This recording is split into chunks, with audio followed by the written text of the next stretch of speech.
Hey guys, Craig Maclean here, taking on Carlos Galvan at BFL53 on January 13th.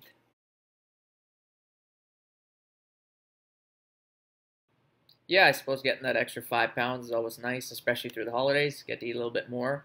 But again, 140 is not something that I request. I asked for 135, but my opponent preferred 140, I guess.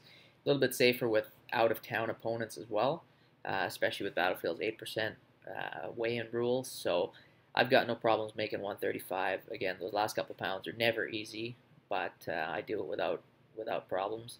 Always made the weight. The day of the fight, that 8% is no problem. So I rehydrate well, but again, I can keep it within that 8%.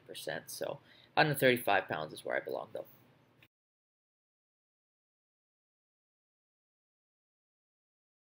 Yeah, at the end of the night, January 13th, I definitely plan to be 4-1. That'll put me in a pretty good spot. It'll be 3 wins in a row with Battlefield.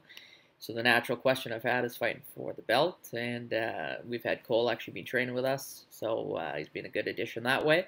There's plenty of options. So as long as BFL's bringing bodies in for me, um, I'd be 4-1 at this stage. You're not getting to the big show with a belt. You're getting to the big show with wins. You just need more fights. So we'll see what the bantamweight picture looks like with BFL over the next year here. And I'm open to fighting outside BFL as well. I just need fights and I need wins, and that's what's going to get me to the next level. Yeah, and it's another guy in this card actually. It's Hardeep Singh making his comeback, and it's funny because I was at NFC 2, I believe, and it was back in 2005, and I watched that card. I believe he was the first fight of the night, and back then he was a tough guy. He had a good following, he had a big name around. So it's just funny to see him come back now. He fought 145 pounds then. I see he's fighting at a catch weight of 130, and he's fighting a natural 125er. So it leads me to conclude that he's probably should be a 35 or he can't make 125 at least. So he's got a good record. He's got a big following, and so why would I want to fight him? I think it's a great matchup for me. I win that fight anywhere. I win it on the feet. I win it on the ground. I don't think he gets out of the first round with me. So, I think it's an interesting matchup.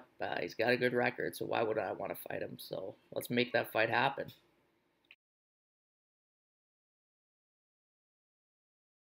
Obviously, fighting local guys, we're a little bit more familiar with them. Can see their fights more often, follow them on social media a little bit. Um, but anyone you fight, you try and find a little bit of footage on them. This one's a little bit different. My guy hasn't fought in 2 years, so within those 2 years, he could have been sitting on the couch doing nothing, or he could have advanced his game quite a bit. So, I've seen a little bit of footage. I know what I need to know, but at the end of the day, I don't study fight footage too much. Focus on me, my game plan, what I need to do to be successful on January 13th.